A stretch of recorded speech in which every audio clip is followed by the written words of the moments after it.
भाई मेरा वो केमिस्ट्री और सॉरी फिजिक्स और बायोलॉजी का इसका मेरा मतलब हम लोग पूरा कंप्लीट कर दिए हैं, ठीक है।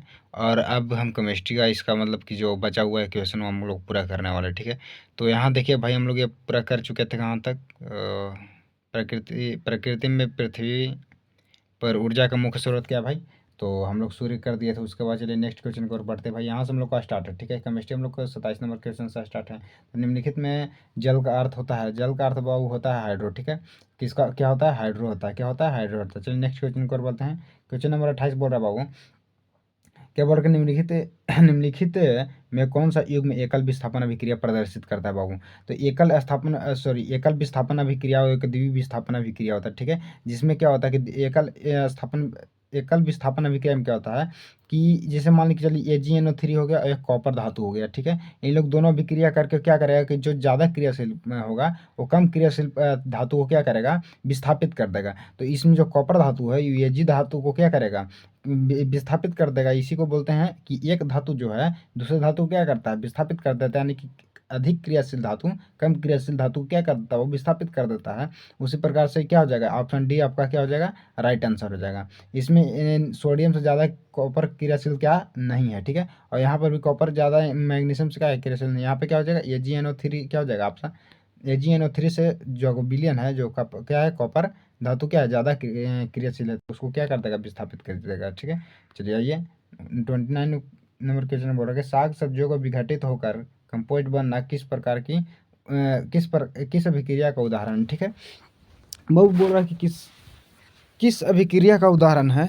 तो ये आप जानते हैं भाई कि ऊष्मा छेपी हो जाएगा, ठीक है। जैसे आप मान लें कि रूम वगैरह में रहते होंगे, कहीं भी अगर हॉस्टल वगैरह में रहते हैं या रूम में रहते हैं, अगर खाना वाना खुद से बनाते हैं, तो कभी कभी देखते हैं आपकी कोई सब्जी मान लें कि कोई प्लास्टिक में आप रख दिए और रह गया वहाँ पे, तो देखते हैं कि वहाँ भाई ऊष्मा एकदम मतलब कि गर्मा गर्म हो जाता है। तो उसका क्या हो जाएगा, ऊष्मा छेपी, यानी कि कहीं ना कहीं वो सड़ने गलने लगता है और वो क्या करता है, ऊष्मा थर्मल आने लगता है उससे। तो उसको बोल देंगे ऊष्मक्षेपी अभिक्रिया।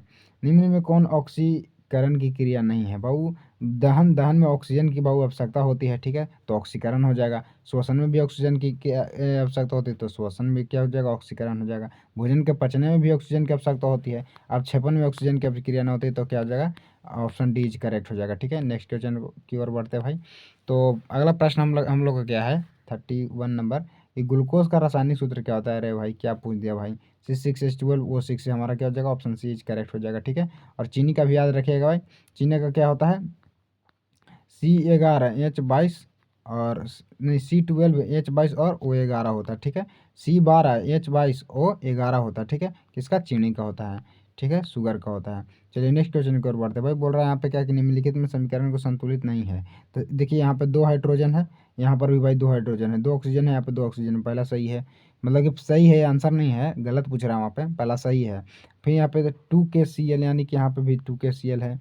और ऑक्सीजन 6 है, यहाँ पर भी ऑक्सीजन 3 दूना के 6 है, ये भी सही हो गया आपका भाई। और H2 हाइड्रोजन यहाँ पर 2 है, यहाँ पर हाइड्रोजन 2 है, कैल्शियम 2 है, सॉरी क्लोरीन 2 है, पर क्लोरीन 2 है। तो भाई ये एक लास्ट यही बचा, यानी कि option D is correct answer हो जाएगा। यानी कि ये संतुलित नहीं है, तो ऑप्शन डी क्या हो जाएगा, ऑप्शन डी हमारा क्या हो जाएगा, आंसर हो जाएगा, करेक्ट आंसर, ठीक है। 33 क्वेश्चन आप देखिएगा, 33 नंबर, कि कोई बिलियन लाल लिटमस पत्र को नीला कर देता है, उसका पीएच मान संभवतः क्या होगा। अगर ट्रिक से इसमें देखिएगा भाई, तो 7 से अगर अधिक ज़्यादा ऑप्शन दिया रहेगा तो ऑप्शन में नहीं होगा। और अगर 7 से कम में अधिक दिया रहेगा तो वो भी ऑप्शन नहीं होगा। तो देखिए 7 से कम में 2 गो आ गया, यानी कि ये 2 तो सबसे पहले आंसर नहीं होगा। और दूसरा बात कि यहाँ पे लाल जो है, लाल लाल को क्या कर रहा है, नीला कर रहा है। तो कोई इसमें क्षार ही क्या करता है, लाल को नीला कर देता है बाबू। तो क्या हो जाएगा, ऑप्शन बी इज करेक्ट, यानी कि क्या हो जाएगा, 11। पीएच मान कितना होगा, 11, ठीक है। यस्त पुष्प यस यस्त पुष्प क्या है। देखिए ZnO, यानी कि जिंक ऑक्साइड को हम लोग यस्त पुष्प कहते हैं, क्या यस्त पुष्प बोलते हैं, ठीक है, याद रखिएगा किसको, जिंक ऑक्साइड को, ZnO, ठीक है, क्या यस्त पुष्प कहते हैं। चलिए नेक्स्ट क्वेश्चन की ओर बढ़ते भाई। यहाँ पे क्या बोल रहा है कि निम्नलिखित में से कौन गैस चूने पानी को क्या कर देता है बाबू, दूधिया कर देता है। तो कार्बन डाइऑक्साइड क्या कर देता है, दूधिया कर देता है। नेक्स्ट क्वेश्चन को बढ़ते हैं हम लोग। मधुमक्खी के डंक में कौन से अम्ल पाया जाता है। तो मेथनोइक अम्ल। ये चींटी के डंक में भी यही पाया जाता है, मधुमक्खी के भी डंक में यही पाया जाता है, कौन सा, मेथनोइक अम्ल, ठीक है, मेथनोइक अम्ल। प्लास्टर ऑफ पेरिस का भाई फॉर्मूला क्या होता है। तो CaSO4 half H2O, CaSO4 half H2O, ठीक है, याद रखिएगा भाई, बहुत इंपॉर्टेंट है, बहुत इजी है भाई, कोई बहुत ज़्यादा मतलब ये नहीं है कि बहुत टफ है। अम्ल और क्षार आपस में अभिक्रिया करके क्या बोलते हैं, लवण प्लस जल बनाते हैं। यहाँ पे जल भी होगा तो भाई यही भी मार दें, क्या बोल, लवण प्लस क्या बनाता है, जल बनाता है। चलिए नेक्स्ट क्वेश्चन की ओर बढ़ते हैं। क्या बोल रहा है कि निम्नलिखित में किस तत्व के संयोजी इलेक्ट्रॉन की संख्या क्या है, अधिक है। निम्नलिखित में किस तत्व के संयोजी इलेक्ट्रॉन की संख्या क्या सबसे अधिक है।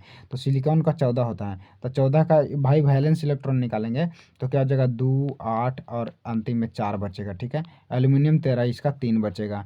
और ये फास्फोरस, फास्फोरस का कितना होता है, 15, यानी कि 5 बचेगा। और यहाँ पे नाइट्रोजन सॉरी सोडियम है, तो सोडियम का कितना हो जाएगा, 1 बचेगा। तो ऑप्शन सी इज करेक्ट, यानी कि सबसे ज़्यादा किसका है भाई, सबसे ज़्यादा किसका है, फास्फोरस का। चलिए नेक्स्ट क्वेश्चन को बढ़ते हैं।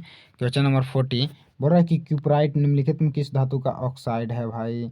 तो क्या है, कॉपर का। क्यूपराइट किसका है, अरे क्यू से याद रखिएगा, कॉपर का। किसका है, कॉपर का। क्यूपराइट निम्नलिखित में किस धातु का है इसका, तो कॉपर का है भाई, ठीक है, किसका है, कॉपर का है।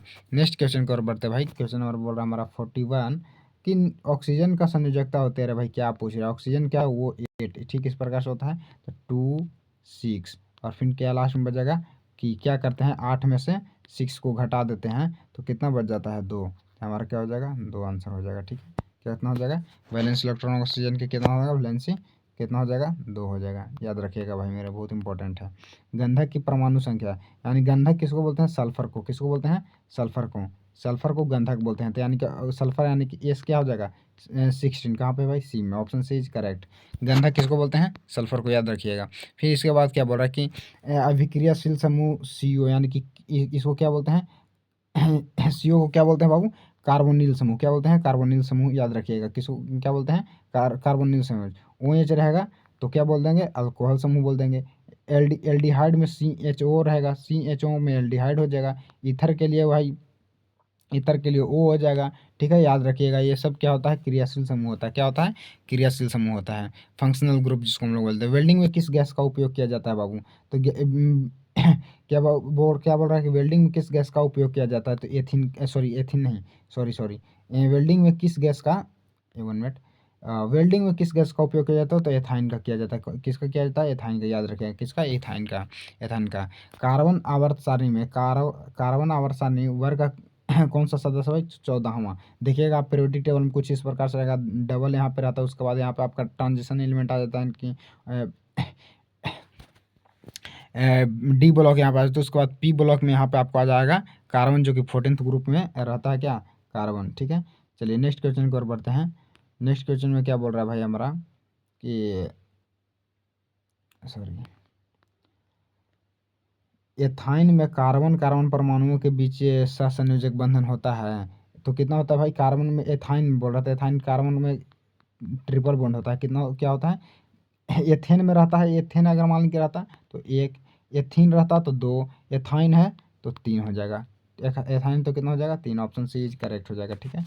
और इसके बाद देखो भाई 47 में क्या बोल रहा है कि निम्नलिखित में से कौन सा अधिक क्रियाशील हैलोजन है। हैलोजन सबसे अधिक क्रियाशील क्या होता है भाऊ, तो सबसे अधिक क्रियाशील हमारा क्या हो जाता है भाऊ, फ्लोरीन हो जाता है। क्या हो जाता है, फ्लोरीन हो जाता है। क्या हो जाता है, फ्लोरीन हो जाता है। सबसे अधिक क्रियाशील होता है क्या, फ्लोरीन हो जाता है। यहाँ पे आवर्त सारणी में कितने आवर्त होते हैं, आवर्त सारणी में बाबू कुल 7 आवर्त होते हैं। और वर्ग की संख्या कितनी होती है, वर्ग की संख्या 18 होती है। कितनी होती है, 18 होती है।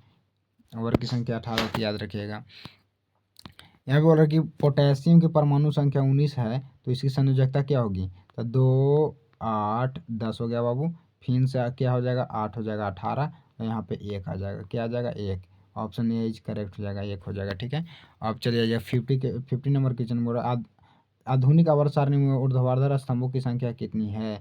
ऊर्ध्वाधर यानी कि आपको बोल रहा है वही, ऊर्ध्वाधर मतलब कि ऊर्ध्वाधर में कितना हो जाएगा, यानी कि 18th, कितना, 18 नंबर हो जाएगा, कितना। आधुनिक आवर्त सारणी में ऊर्ध्वाधर स्तंभों की संख्या, यानी कि जो ऊर्ध्वाधर मतलब हो कि ये वर्टिकल ऐसे ऐसे ऐसे ऐसे कितनी है, तो कितनी है भाई, 18 है। कितनी है, 18 है, ठीक है, कितनी है, 18 है। और चलिए 51 नंबर में आपका आ जाएगा, ये क्या है, निम्नलिखित संकेतों द्वारा व्यक्त तत्वों का धातु है। देखिए यहाँ पे 12, 24, यहाँ पे क्या हो जाएगा, Mg मैग्नीशियम हो जाएगा। और यहाँ पे ऑक्सीजन हो जाएगा। यहाँ पे क्या हो जाएगा भाई मेरे, यहाँ पे फ्लोरीन हो जाएगा। और यहाँ पे क्या हो जाएगा आपका 6 है तो कार्बन हो जाएगा।